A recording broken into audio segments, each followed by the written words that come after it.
now the fun part. It's divine.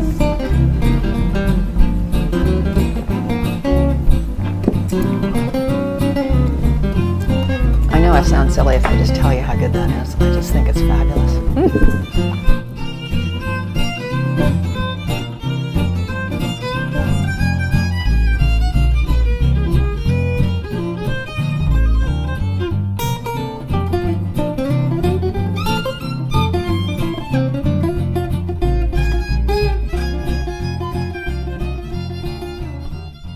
Welcome to the Essential Cuisine Kitchen. I'm Susan Campbell, and I'm here to share with you some methods of making cultured vegetables and kefir.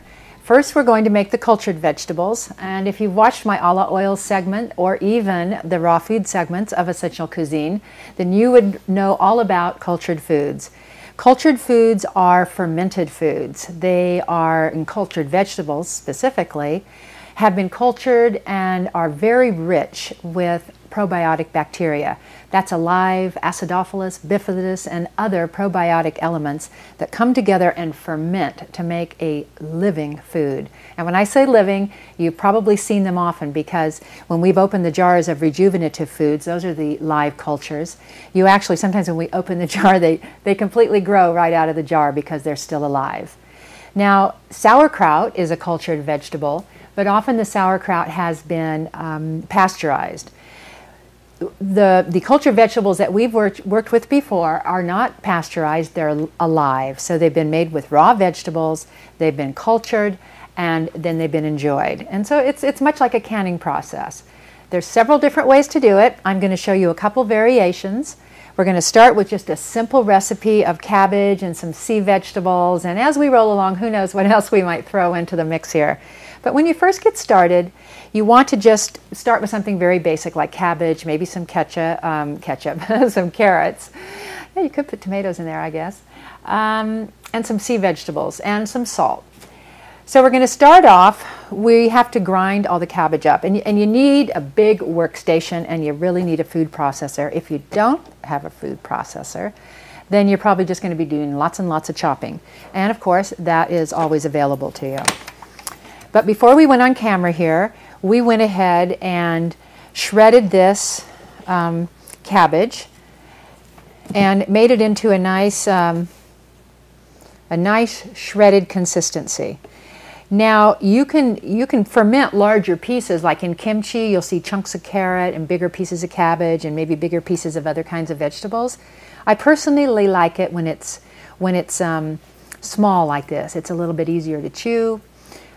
You know what? It's all good. But this is what we're going to do. This is what we're going to start with. Now the way we're going to begin today is we're going to actually make a slurry culture mixture that we're going to add to the vegetables before we can them. So it's like a three-step process. You don't have to do this. You don't actually have to put a culture into it. And by culture, I mean a little packet. These are the grains that will actually come alive. And they are the friendly bacteria that will start to eat the sugars of the vegetables. We're even going to put a little sugar in there, so that it can start to eat the sugar and ferment and create this wonderful probiotic formula. The benefits of these foods we've gone over many times. You should eat these foods with every meal. You should eat them every day. They will highly aid you in your digestive process. This is a living food, and again, we suggest having it with all of your meals, or at least every day in your diet. So, getting started with creating a slurry mixture with the friendly bacteria, with the culture that we have purchased here.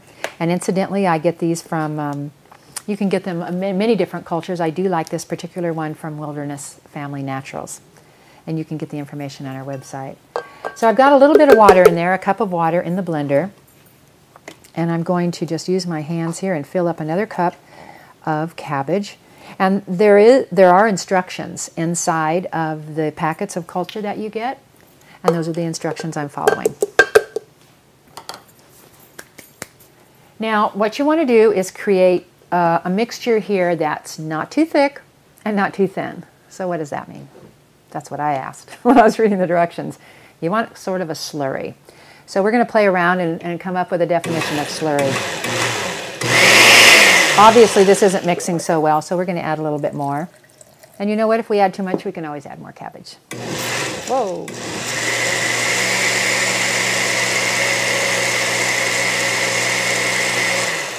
Now I'm going to mix this up a little bit more, but first I'm going to throw in the sugar. Sugar's back here. I measured out a teaspoon of sugar, and this is a raw sugar so that it's full of its minerals. It hasn't been stripped of them. We're going to put the sugar in there. We're going to mix this just a little bit more, and then we're going to add the culture. Now, ideally, what you're going to want to do is when you get started, you want to just shred enough cabbage to put it into the blender and get this slurry going, because you want it to sit for at least 15 minutes. It can sit up to 2 hours and it won't hurt it. As a matter of fact, the longer it sits, the more time this friendly bacteria will have to eat up the sugar, which makes it all the more powerful because it's growing. It's going to grow anyway in your vegetables or in your canning jar when we finally place it to its home where it's going to ferment for several days. So it doesn't have to do it here, but I want to let you know that it doesn't hurt to do it longer. So you can see this grain is going in there. And this is several different grains. Sorry for the noise there. Several different strains, actually, of friendly bacteria, friendly flora.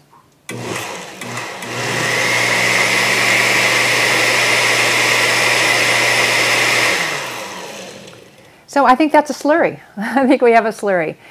We're going to let this sit now for about 15 minutes, and we're going to finish shredding all this cabbage. Incidentally, we're using 3 heads of cabbage, and we took off all the outer leaves first. You can see here. And we're going to wash these well, and I'm going to show you how we're going to use these at the end. But that's the way you want to start. You want to peel off your outer layers, get them nice and clean, keep them, and I'll show you what they're going to be used for when we come back.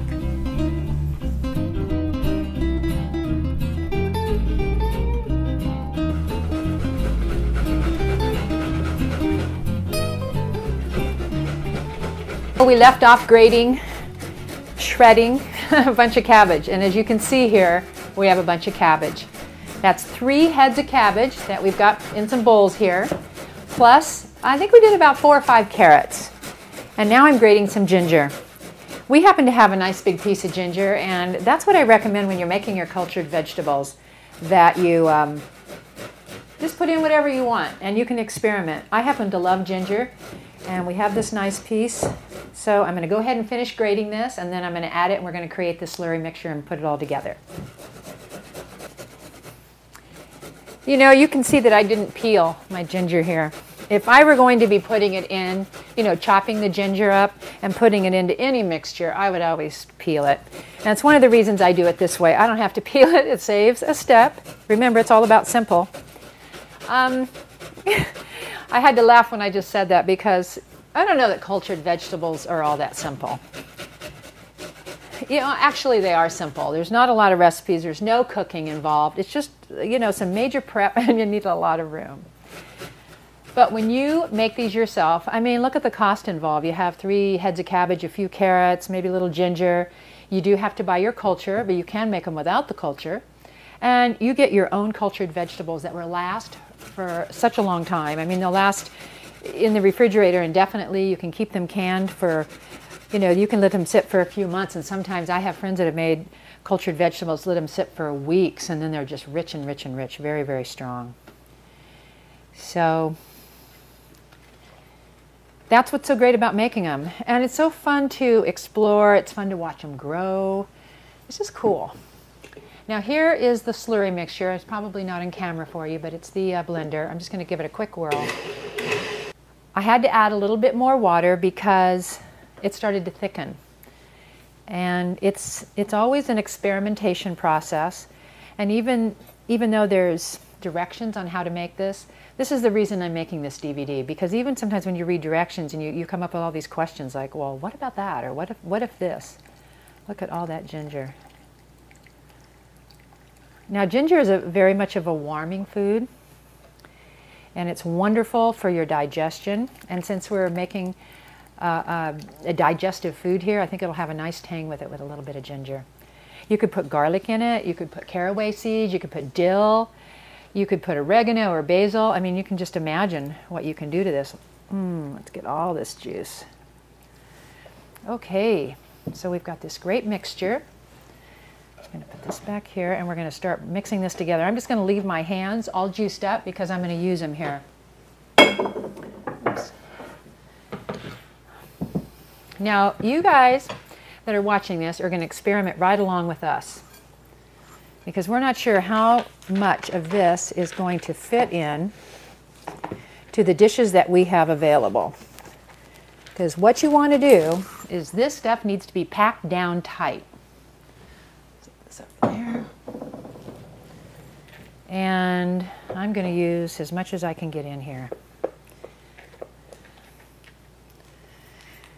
I'm going to try to get all the carrots, and I think that's about as much as I can fit. We may have to add some more. I'm going to go ahead and put this mixture in. I can see that. I'm going to give this another swirl because the ginger's all floating at the top. There we go. So now this has been sitting just about 15 minutes. I think it took us that long. Wow, can you see that? Just put that great probiotic mixture all in there. And now I'm just going to mix this up. You want it to be wet. You want it to be liquidy. Now, because we made a mixture for this, we made a slurry probiotic mixture, it may not need as much weight. But the key to this, and you're going to see when we pack it into the jars and into the dishes, that it needs to have a lot of weight on it, and that weight is what pushes the juice out and makes it juicy. Remember all these vegetables that we've been opening and enjoying from Rejuvenative Foods, these cultured vegetables? Remember how they look? They're very, very juicy, because this would not grow very well without a lot of juice to it. Now, when you make cultured vegetables, you never want to put it in a metal bowl, and you don't ever want to put it in a plastic bowl. Now, I know we're using a plastic bowl right now, but that's okay just to mix it. But I don't mean you don't want them to ferment in plastic, and you don't want them to be in metal. They need to be in glass or a porcelain that for sure doesn't have any lead or any toxic substances.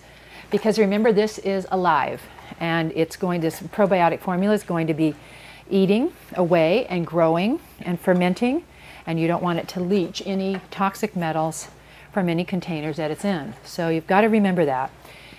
I think that there are some plastics you can use. I like to stay away from them, but nowadays they're starting to make some healthier plastics so that they don't have the components in them that are dangerous to our health. So this is feeling pretty good. It's nice and wet.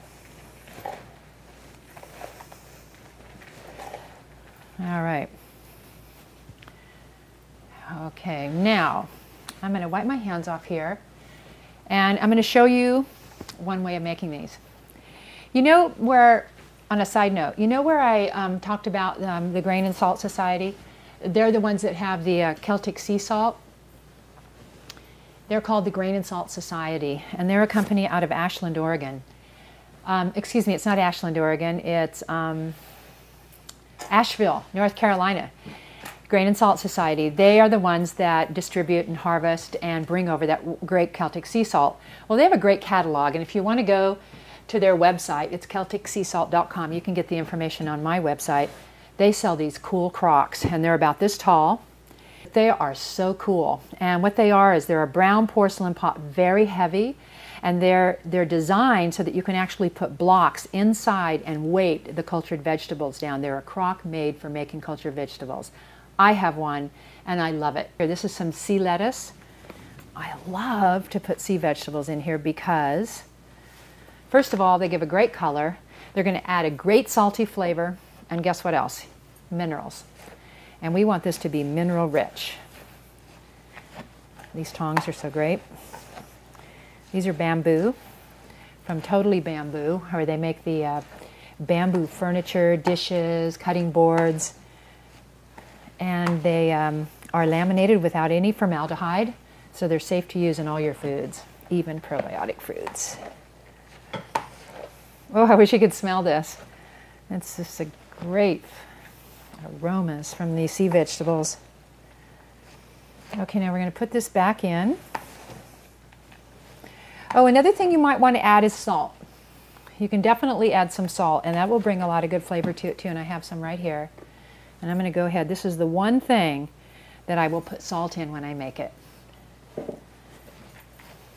And you'll notice if you go to buy rejuvenative cultured vegetables, if you don't want to make your own and they don't carry them at your store, ask for them. Ask them to carry them.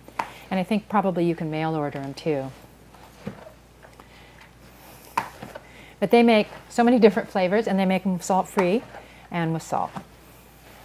But we didn't put much salt in here. This is a good workout. Okay, I'm going to put it back in this bowl.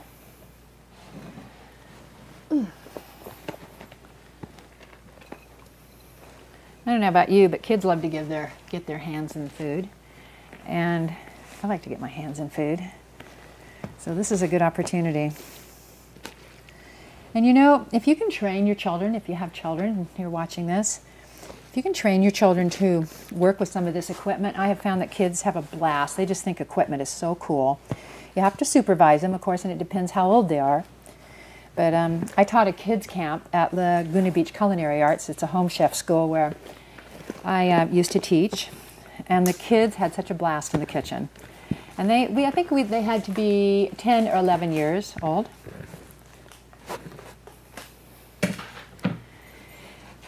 And we taught them knife skills and taught them how to work some of the equipment, and even taught them how to work on the stove. Let me put this back here. I might use that bowl again. Now I'm just going to press this down. Let's get these every little bit of vegetables we can. You can use your fists. Can you hear that? Let me see if we can get that on camera. Now the more you press it, what we can do sometimes when you use a jar, if we were pressing this into a jar, you actually get a dowel like that you would put in your closet, a wooden dowel. And that's what you use to press in a jar. And I'm going to show you how to do that too. See, the more I press, the more the juice comes up. Can you get that on camera? You can see how the juice is really coming to the top now. See that? I don't know if you can get it. But the more I'm pressing, the more juicy this is. I'm actually pressing the juice out of the cabbage. Oh, it's coming up wonderfully. Now you'll notice that we put the whole slurry mixture into this particular batch. And that means that if we make more, which we're going to do, it's not going to have the slurry mixture with it. It's just going to be the vegetables. They will ferment on their own. You don't have to put a culture with them. I think they're stronger, but they'll find their own way to do their own fermentation process. This is great. Very, very juicy. See that? You can see how I packed it all down. I think we're about there. This is the way we're making this one. Now watch this. I'm going to put a glass plate on top. I'm going to turn it upside down so it's kind of cups. Right there. And what you want to do is you want to put weight on it so that it presses down and it continues to press. And the heavier that weight is, or just it's nice and heavy so that it continually puts a weight, so those juices can continually be pushed out of the cabbage and then come back up and start to bubble and ferment. I'm going to put these tiles. We're being very innovative, and the reason I want to show you this is so that you can do the same. We're going to put these tiles on top, and then we're going to put a rock on top. Isn't that cool? Now, what you would do is set this in a dark place. I've got a towel, and this will continue, this will start to ferment. You want to clean it off. And sometimes if a little bit of a mold starts to grow on the top, that's okay. Don't let that worry you. Just kind of scrape it off when it's all done. In a cold climate like here, it would probably take about 7 days to get ripe enough to where you'd want to eat it. And what you would do is you would take it out of here, out of your bowl, you would put it in some canning jars, make sure the lids are really tight, and refrigerate them. Now, they'll continue to grow a little bit, but very, very slowly, slow enough to where you probably wouldn't recognize it. And so that's what you do when it's all done. Before it's done, you might want to check on them. If it's a very warm climate like Hawaii, like where I live, they could be ready in 3 days. If you can hold them till 7 days or even 14 in a cold climate, you're going to be much better off. I think they're going to be a little bit richer, a little bit tangier, and probably be more full of friendly bacteria. I think that's about it. You cover them up, and you just let it go set them somewhere in a cool, dry place, and let them do their own thing. And make sure that this is heavy enough. Now this is heavy enough, and I'm going to tell you why I know. I barely touched it, and I saw some water bubble up. I just barely touched it. And so that's going to be nice and heavy. If you don't have tiles, just use a nice big heavy rock. If you had a bigger bowl and you could only fill it halfway, that would be fine too. Just put your plate down on top of it, and the plate is only to serve to hold something heavy. And then you put your rock on top, and then you cover the top of your dish or bucket or whatever it is with a cloth. So I'm going to move these over and let them grow. And I pulled this out because I just wanted to show you what a cool dish this is. This is a great measuring cup. You could also make them in here. You just would have a lesser amount. Here's a jar. This would be a great jar if you were to make them in this. And what you would do, and we don't quite have enough cabbage, but I'm going to show you in another jar. We're going to get a smaller canning jar, and I'll show you how to do it there with this remaining amount that we have. But you would fill it clear up to the top, smush it down with a dowel or something like this. This is too wide, but the dowel works really well for these deep dishes, and you just keep smushing it down.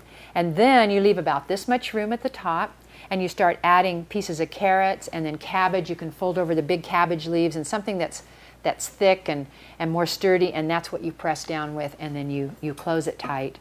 And the weight that we made with the rock and with the tiles, that same weight, you're going to make by pressing until you get this so tight that you just barely can close. It's like a suitcase when you've taken too many clothes on your vacation. You want to get it that tight so you can barely get this closed.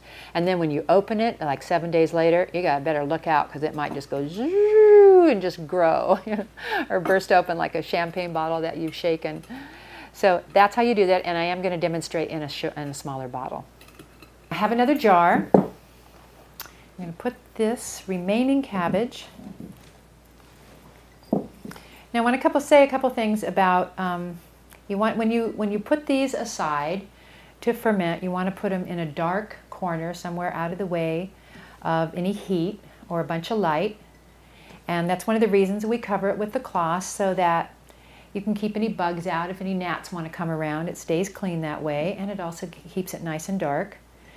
And the other thing on the mold, if it does create a little mold on the top, you definitely want to scrape it off because it will spoil the taste of the culture. I mean, who wants to eat mold?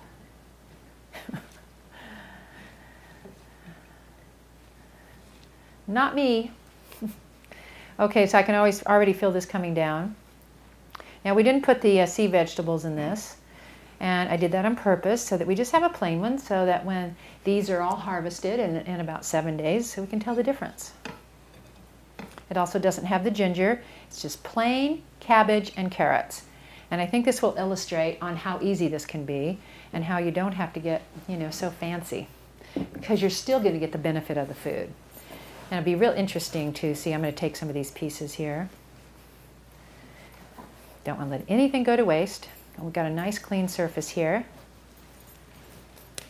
Okay, and now I'm going to press this down. Okay, can you hear that? So we want to keep pushing and get that really juicy. Now, when you're making these, it takes a little bit to estimate how much is going to fill a jar. Like, it looked like that would fill my jar, but when I start pressing down, then I got a lot of room left.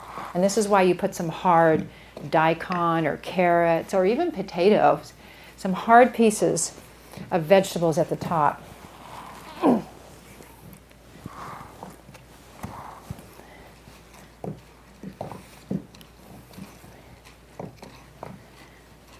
Okay, I'm going to give that one more Can you see it starting to juice up yet? I can. I can see little bubbles down there. But the more I press, the lower it gets, so I know that it's good that I'm doing this. I'm just going to scrape the sides now. Now, this is why you save the leaves. I could have easily put these leaves on top of this other mixture that we made before I put the plate down, but I purposely left them off because I knew I was going to illustrate this for you.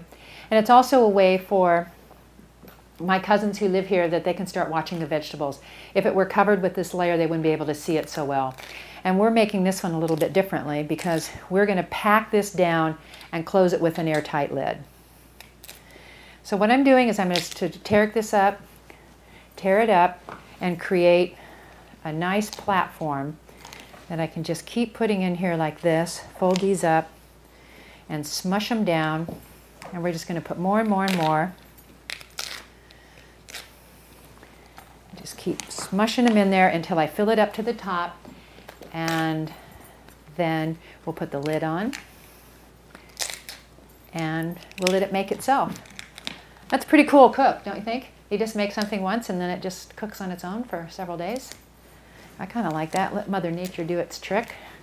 Save you a lot of time. This is also a very economical way to have cultured vegetables. When I often hear people say, oh, it's so expensive to eat healthy, it's really not true. I have a lot of information in one of my books that I'm working on right now that'll be out in 2007 that actually has some price comparisons. It's actually quite economical to eat well. It might seem at the point of purchase that things cost you more. Let's take, for instance, cultured vegetables. I think they're like about $10 or around there, anywhere from 8 to 10 depending on where you live, for one jar. But you know what? That's $10 worth of great food. Even if you have a couple of teaspoons a day with your meals, it lasts you a long time. And if you can't afford those, then you can make your own, because this probably cost under $10 for all of that we're going to make here. Because we only use 3 heads of cabbage and the culture, 1 packet of culture, which probably cost a couple of dollars, and that's it. A few carrots. Always use organic, of course. That just kind of goes without saying with essential cuisine. Let's try another pound at this. See, now this gives you some leverage. Gives you like a nice big, see the juice coming up? You see that in the camera? Watch that. See the juice? That's when you know you've pressed it enough. That is purely from the cabbage. None of that is from any slurry. I didn't add any water. And that is what is going to start to ferment. It's going to, so to speak, eat itself. Eat the sugars from the food. That's why I like to put a little bit of carrot too, and sometimes beets are great because beets and carrots have a lot of sugar. And that's why we added some sugar to the other one. I wouldn't add sugar to one that didn't have the culture in it though to start. Okay, I think we can get a couple more in here, and we're going to get that suitcase, too full of suitcase, and see if we can get it. I'm getting on my tippy toes.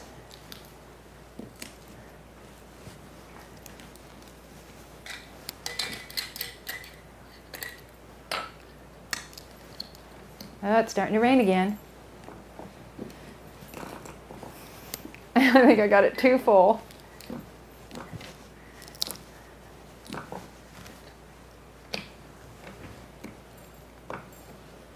Okay, I do. I'm going to take this one out.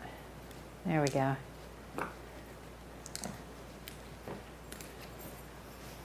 There we go. These are great lids because you can hold them down while you twist this thing. Wow. All right, we did it. We did it. I'll wipe this off for you. There you go. See, it's got a little air in there, but I think we pressed most of it out, and it's going to be okay too. If a little mold grows on the top, you can keep an eye on it and just wipe it off the top. There you go, your uncultured vegetables. It was worth it.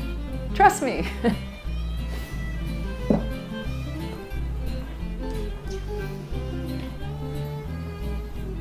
You know what we're going to do next? We're going to make the kefir. We've now made cultured vegetable. Kefir is cultured milk. So stay tuned, that's next.